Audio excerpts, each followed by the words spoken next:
ဘယ်ရုပ်သံတိုင်းကမှပြသခွင့်မပေးခဲ့တဲ့ USC ကိုအင်မီတော်အထိပခုံးထမ်းတဲဆောင်လာခဲ့သူတင်နာဝိုက်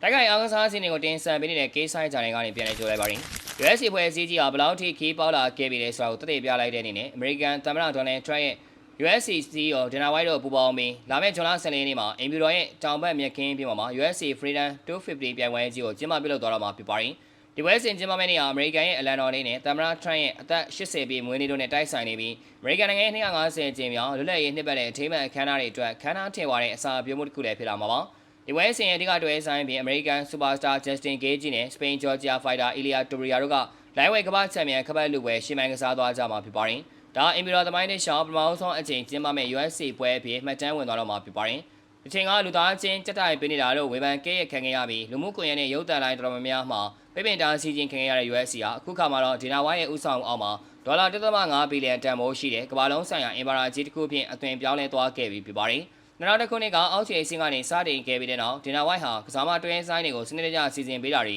The Ultimate Fighter Reality TV အစီအစဉ်နဲ့အောင်မြင်မှုရယူခဲ့တာတွေပြီးခဲ့တဲ့ COVID-19 ကရောဂါကာလအတွင်းရဲဝံရုံထွက်ပြသခြင်းတို့ကတဆင့် USC ကိုကမ္ဘာတဝန်းကအသေးဆွဲအားကစားပြိုင်ပွဲကြီးဖြစ်လာအောင်စွမ်းဆောင်နိုင်ခဲ့တာပါ